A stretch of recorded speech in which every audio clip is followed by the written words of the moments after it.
Who's ready for Andrew Yang? This is not your normal political rally, folks. We're going to be talking about real issues today, especially artificial intelligence. And to start us off to talk about the future of our government, the future of technology in America, is John Beam, the CEO of Rogue Systems, which is an incredible local startup that focuses on AI in space here in New Hampshire. Thanks for being here, John. All right, thank you very much. And many thanks to Congressman Phillips and Andrew Yang for inviting me to be here to kind of represent the high-tech economy here in New Hampshire. So I'm John Beam, CEO and co-founder of Rogue Space Systems. I'm here as an industry expert in space and in the use of AI in space, and just want to talk for just a brief moment just about the importance of good policy in the areas of artificial intelligence and other high-tech policy issues. So I started out my career as a research scientist in what was called cognitive systems and behavioral neuroscience. It's a mouthful. I went on and had about a 25-year career in being an architect and builder and champion of kind of AI-adjacent systems. But then I kind of had an epiphany that, hey, I've done brain surgery, so I might as well give rocket science a try. Thought that would be fun. And indeed, it has been fun. It's been like being on a Grand Prix now for about 3.5 years, just delving into this new space industry. So I'm here just to talk about, first of all, what Rogue does, and then the importance of AI policy. Rogue does orbital robotic spacecraft. So we do things like repair and replenish spacecraft in space. We help mitigate the orbital debris problem or the space junk problem. And we're also going to be providing logistics for the next step of the space economy, which is in space manufacturing, being able to produce things like microchips and biopharmaceuticals, things like that in space. AI is super important for this new space economy for really all the same reasons as it's important in the terrestrial economy today, kind of all the same pros and cons. But we have the additional challenges of the fact that humans just can't be right there on station with satellites that are doing important, complex things. So because of that, we need to design these with autonomy capabilities, and this is where AI comes in. It keeps things safe, it keeps things running efficiently just here, like here on Earth. So I'm just here just to convey that it's very important to companies like Rogue and other high-tech companies that the US take a lead in AI policy. We are what the whole world is looking toward to have safe and responsible use of AI. And I'm just thankful for the congressman for taking this issue seriously, and other high-tech issues seriously, and for wanting to bring in the industry to work with us on these important issues. So thank you very much.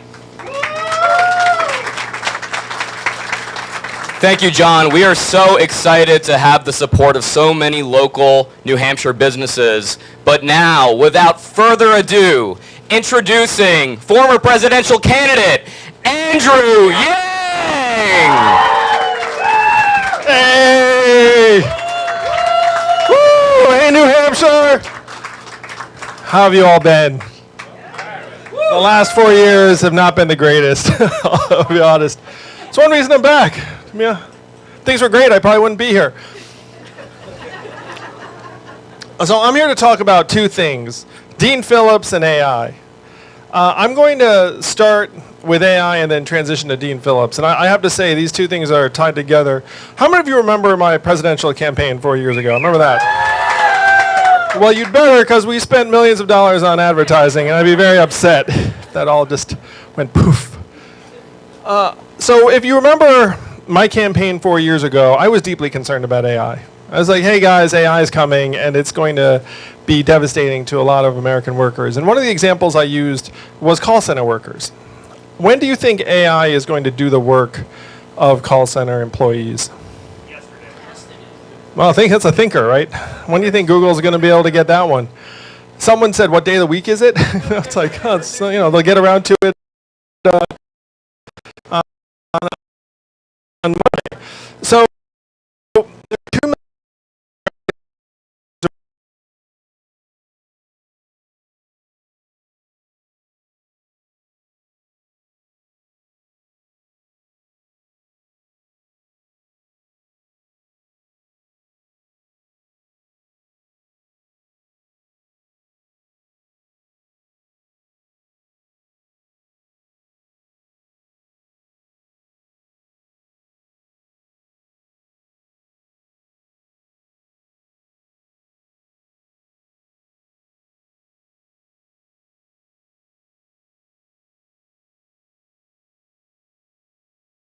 I had a bunch of muckety-mucks around the table, and one person said something smart that I didn't understand, and another person says, and you'll see why I didn't understand in a minute.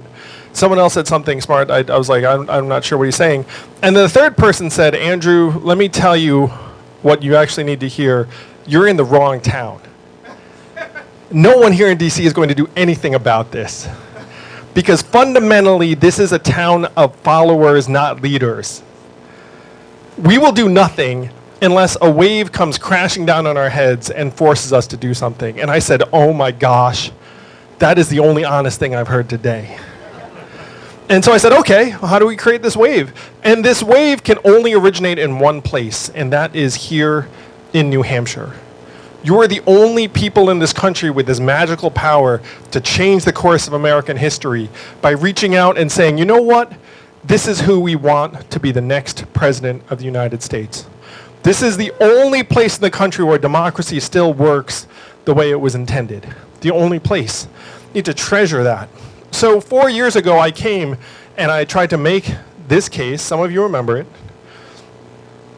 And on some levels, and I will confess to you all,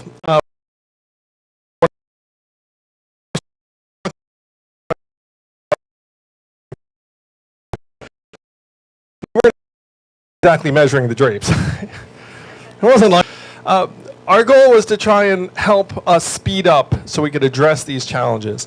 And in the intervening 4 years, you know what happened? AI became real. You know, ChatGPT, your kids sometimes using it. Now your schools have new rules. It's like, hey, can't just have AI like do all your homework. And now that AI is here and now, people are looking around saying, what the heck are we going to do about it? Like, what is the plan? Now that's why I come to Dean Phillips. All right, so Dean Phillips, he raised his hand a number of months ago and said, hey guys, I'm not sure Joe Biden should run for re-election. Like, I think that, it might be time for the next generation. A lot of people share the same opinion. Some people who supported Joe Biden, like me, I was a campaign surrogate for Joe. Joe is a good, decent man, a true public servant, has gotten a lot of things done. But I don't think he is the right fit for 2024 as opposed to 2020. In 2020, the Patriots were 12-4 and first in the AFC East. 2020 and 2024 are not the same years. So Dean Phillips raised his hand and was like, hey, I don't think Joe should run again. And all of a sudden, all of these people came out of the woodwork being like, Dean, what are you saying? What are you saying? He's like, I'm saying the same thing you are saying to me in private. So Dean, being a patriot, went and said, look, I'm going to try and get someone to challenge Joe Biden in the Democratic primary. He went to Gavin Newsom. He went to Gretchen Whitmer. He went to J.B. Pritzker. How do you think all those folks responded to Dean's plea? Crickets. Like, can't be seen talking to you. That sort of thing. And I wanted to say again, Washington, D.C. is a town of followers, not leaders. The word has gone and said, Joe Biden, DNC, it's like, no, we will not compete.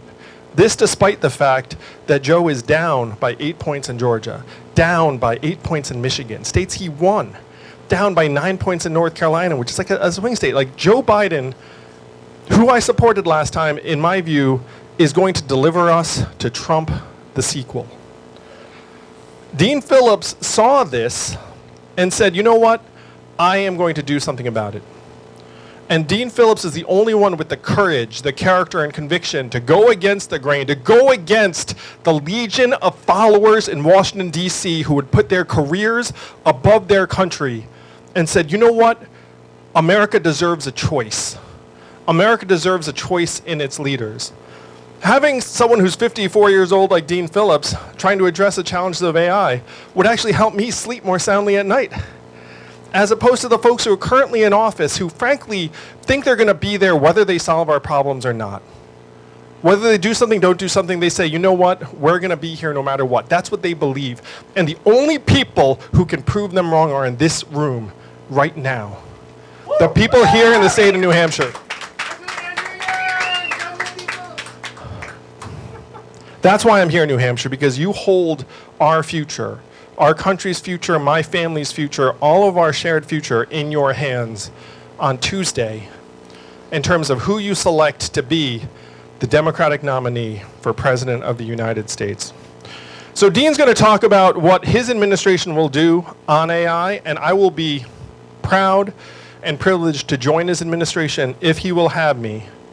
But it's up to you to make sure that he actually has that ability to solve our problems, not just in AI, but on affordability, on education, on public safety, on housing, all the things that we see slipping away in our communities, and we're casting about for leadership.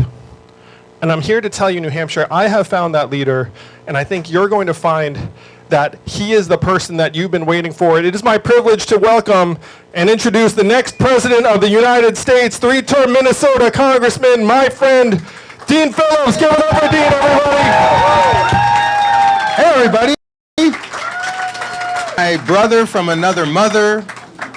I bet you didn't know that, did you? Oh, this is not really about AI. It's about announcing that. Do you all remember that 2020 election when the Yang Gang formed and how cool it was and energized? And we actually had remember things called competitions? Remember that? And how exciting it is and energizing, and optimism kind of floats around the country.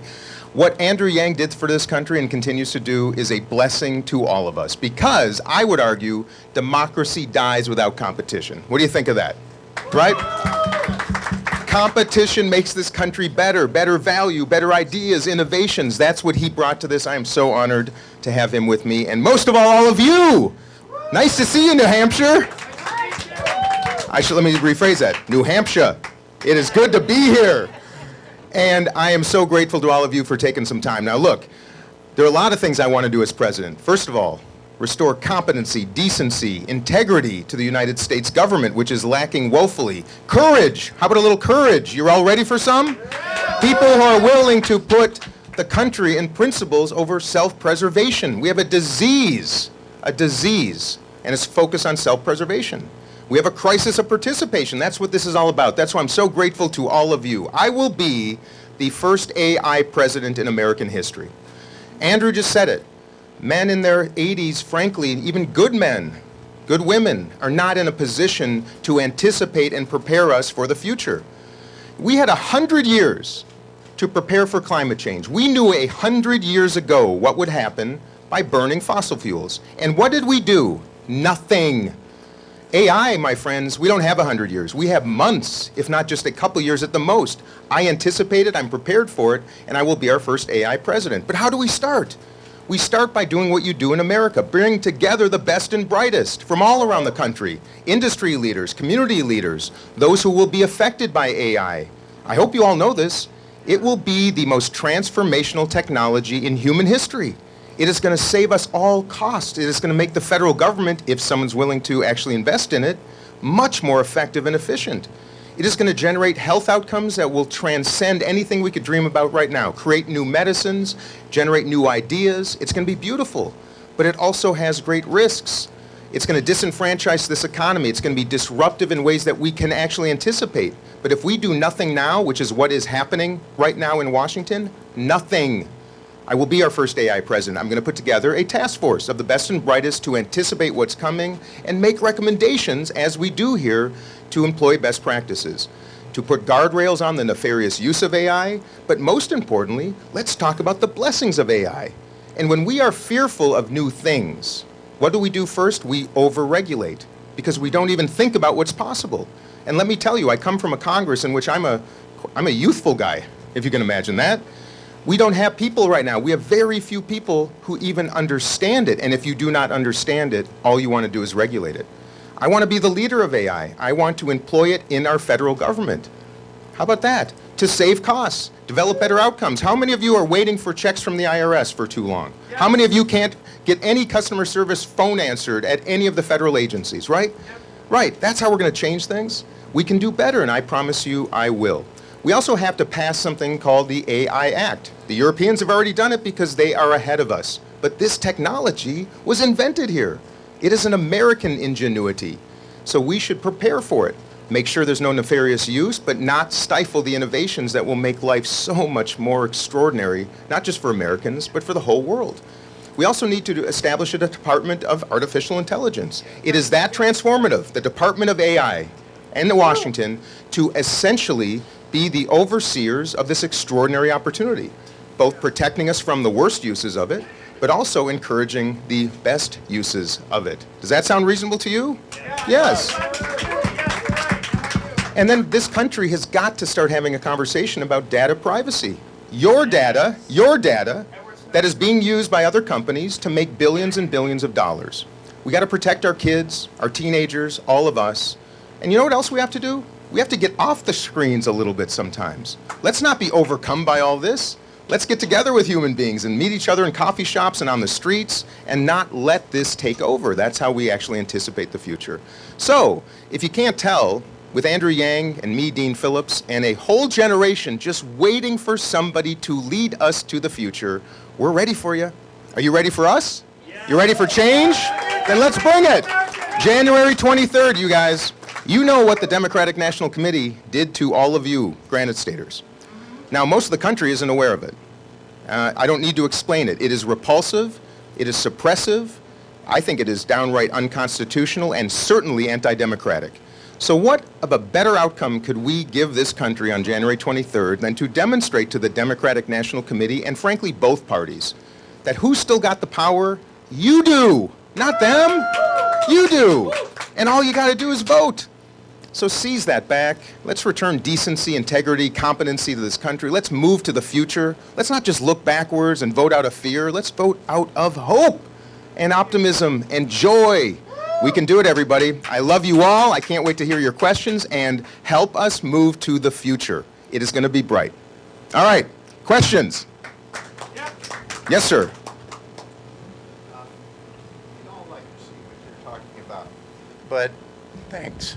I'll hold it. Okay. But we also know that the real problem is that a majority of those that we elect to both Congress and also to our legislators are not addressing the biggest problems that concern citizens, and it's led us downhill to where we are today. So in order to implement what you're talking about, we have to make the whole process more competitive, inclusive, equitable, and so forth. And there are a whole bunch of system changes to the way we finance and structure the process that will unlock progress on all the things you're talking about. So my question is, what are those pieces and what are you willing to support in order to implement what you're talking about? Great question. This is going to be an ironic answer. The way to solve this problem isn't actually through artificial intelligence or new technology. It is actually the most analog, old-fashioned way imaginable. Human relationships. I come to you as the second most bipartisan member of the entire United States Congress. That's every senator, every member of the House, and actually all 50 governors. 585 elected officials. I'm number 2. Now why is that the most important thing imaginable? Because I am someone who has the relationships that is already working with both sides of the aisle. I was the vice chair of the Problem Solvers Caucus. Any of you familiar with the Problem Solvers? Yeah, good, a few people. The sad truth is, we on the Problem Solvers Caucus are the workhorses, not the show horses. Everybody in this country would have known me a lot better by the time I declared my candidacy if I was just willing to be a jerk. And the good news is, when you're not that well known, 2/3 of the country don't hate me. But I digress. My point is this. My point is this. Don't get caught up in this nonsense that by the way, don't get caught up in this delusion that the two-party system is the answer to our challenges. It is the most difficult challenge we might be facing in this country. They are not working for us. They're working for themselves, and we need to seize that back. But it is what it is. And I tell you right now, the answer is very simple. Working together. I am respected and in some cases even beloved by my Republican colleagues who I am friends with because I know how to work together. And that's what I do in Congress. That's why I, coming from the private sector, do this differently. When you are brought up in the political culture, you only know one thing: fighting each other every 2 or 4 or 6 years to win for your team, not for the country. So that is my solution, believe it or not. I know how to do this. I'm already doing it. And I promise you, on subjects like artificial intelligence, securing our southern border, war and peace, right? raising the foundation for every American. These are not difficult to solve if you have someone in the White House who wakes up every single morning and goes to sleep every single night wanting to work together. So that's my solution. It is not old-fashioned, but believe it or not, it's exactly what we need.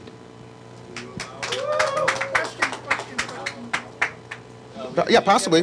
How about from our, I love the red vests, because I'm a member. By the way, how many other jobs in America can a 54-year-old be considered a youth? Well, thank you for joining us. My name is Mary, and I am a volunteer with AARP New Hampshire. And as you know, there are many pressing issues for the 50-plus, but one that doesn't seem to get recognition is that of caregiving. Oh. A lot of us in this room and throughout our lifetime have been caregivers to a parent, to a child, to an aunt, to an uncle, and it even affects those who do not have any family present. If they get ill, who's going to care for them? When you're president, or if elected as president, what would be your plan to help the caregivers in this country? I'm so glad you asked that question. And I'm sure there are people in this room, myself included, who have faced those challenges. And as a person of privilege, I know how hard it was for my family. I can only imagine what it's like when you can barely make ends meet and you have a mother or a father or a child who needs care at home and you can't leave your job and you don't know what to do. This is actually dovetails with AI.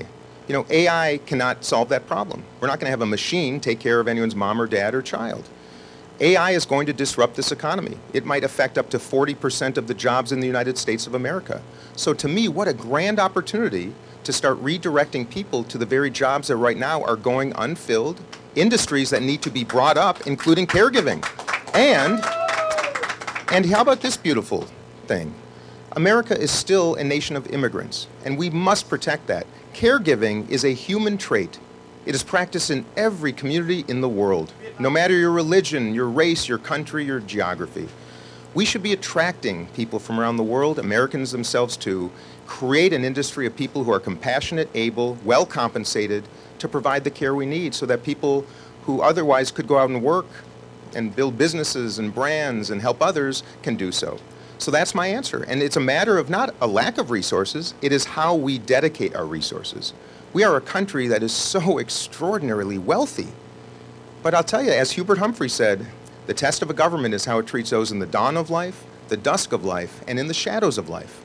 And we are not doing this the way that everybody, I think, in this room would like. And that is why when I'm president, we will redirect our resources to the places where we need to raise the foundation, and caregiving in the beginning of life, from childcare to paid leave to caregiving in later stages of life, will be elemental to my platform.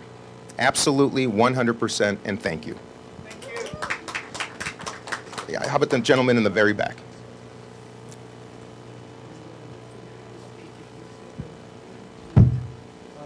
Governor Whitmer, to Governor of California, to Mr. Pritzker, to run against as a primary opponent.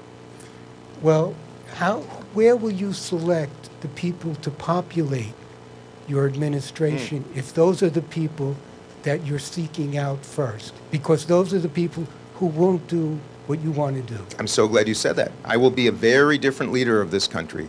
I think the one that we really need. Let me start with how I will do it, and I'll answer your question. Let me answer your question. I will be the first president in recent history, maybe even since Abraham Lincoln, that had the intention of bringing together a team of rivals. Our country has never needed competitors, adversaries, to sit at the same table and make decisions for this country. If we do not do that, we are in deep trouble. I will populate my cabinet. With the very best and brightest Americans. I do not care about politics. I do care about principles. I care about experience, capacity, and competency. We populate our cabinets with politicians. And I don't know about you, I'm not very pleased with the results. So that's one. I will not just put politicians for political gain at my table. Just the opposite. People who have led multi-billion-dollar organizations and entities that know how to manage human beings, incentive structures, how to read balance sheets and P&Ls, how to focus on customer service, how to deploy technology to improve outcomes. Sadly, we've not had presidents that look at this like that. So I called the people you just referenced because they are the better known candidates, proximate and able and prepared to run in an election. Not against Joe Biden, but for the presidency.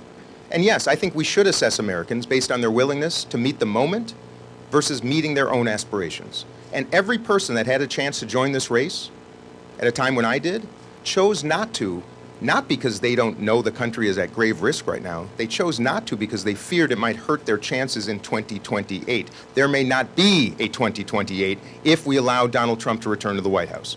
That's my proposition. That is the truth. And do not be deluded into believing that Joe Biden is in a position to beat Donald Trump. That is the problem. And that's why I told those people, and I promise you, we will search far and wide for the best Americans to repopulate the centers of democracy in Washington. I'd like to actually spread out democracy around the country.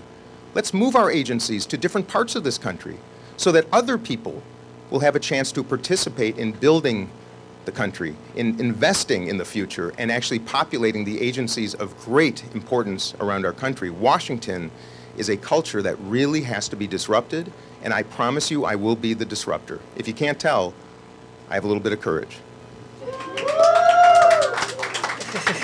Yes. Who's next?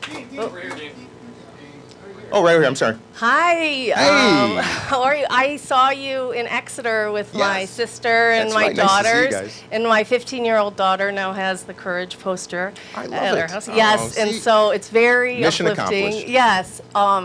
I would so love to see you in the White House, and but I know the importance of you reaching out to. First of all, you're so disgusted with the Democratic, the parties, right? So I'm curious as to why you are in the Democratic category rather than independent.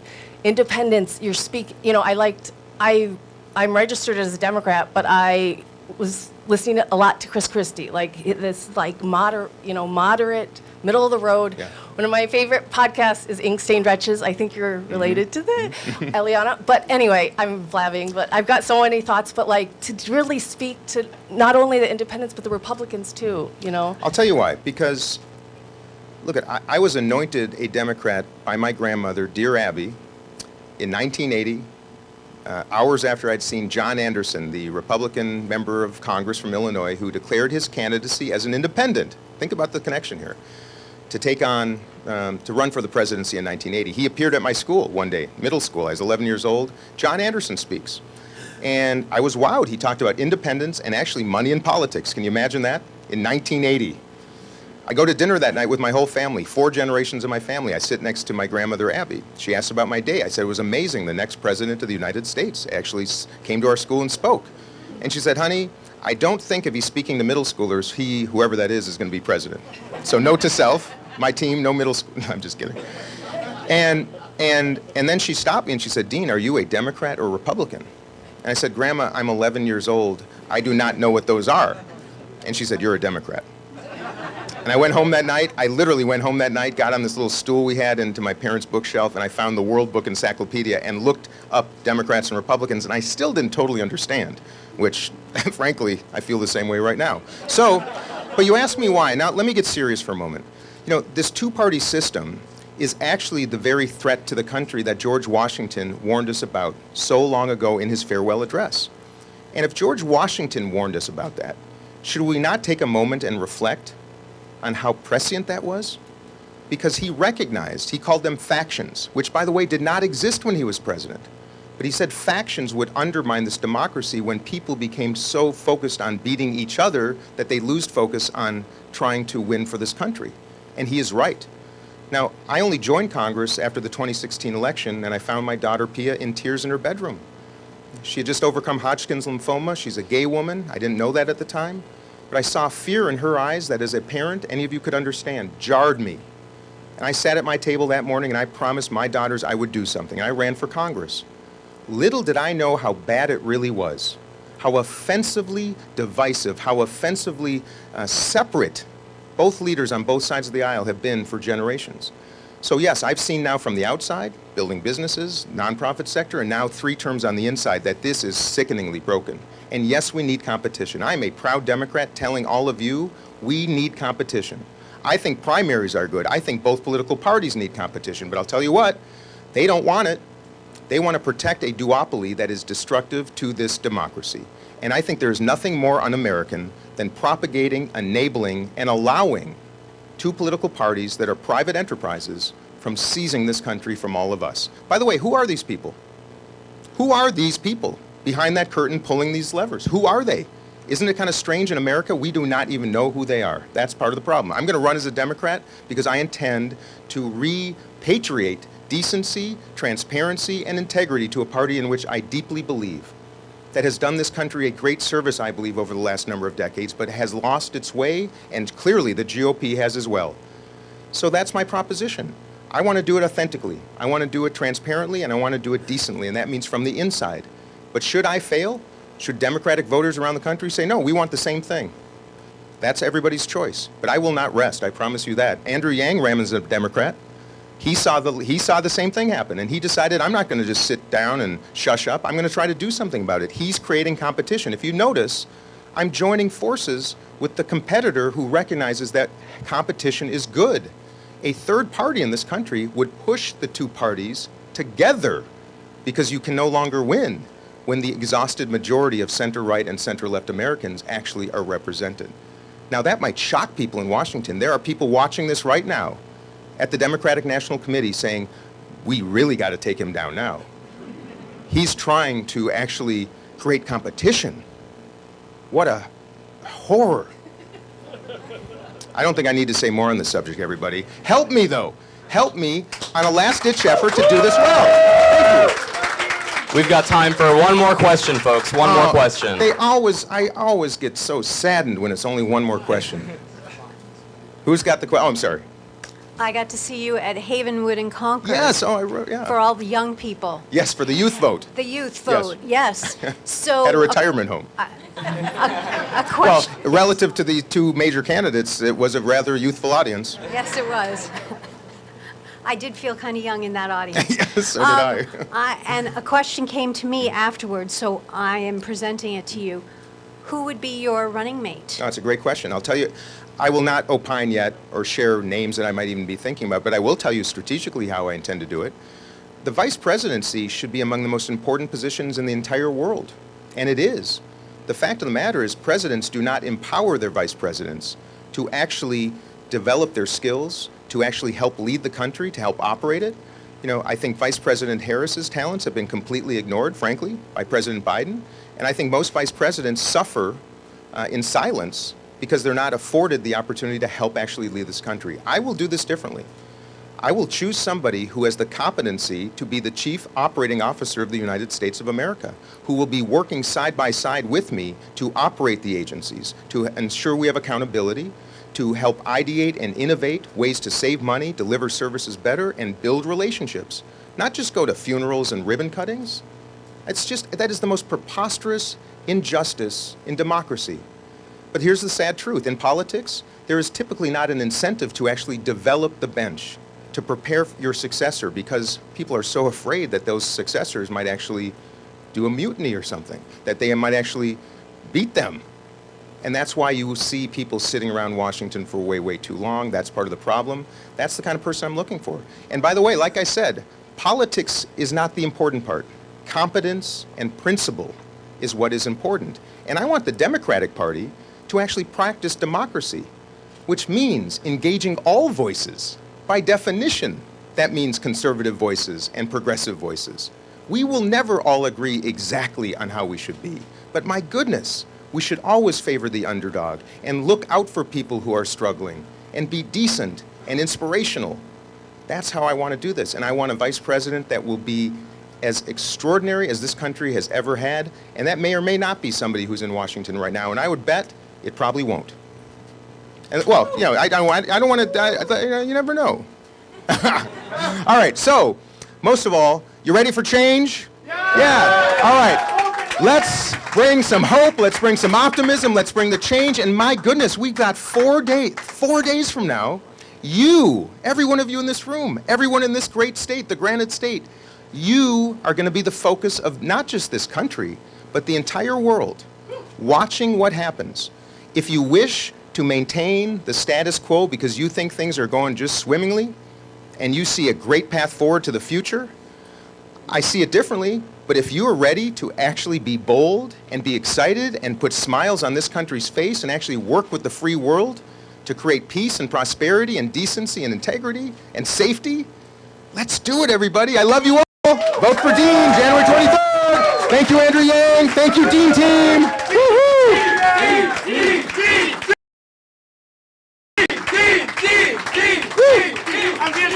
Get up, next president of the Dean Phillips. A quick photo with the congressman. We are going to line up right down this aisle where I am. You're going to exit down this aisle by the windows. If you would like a photo with the congressman, you can sing aisle, line up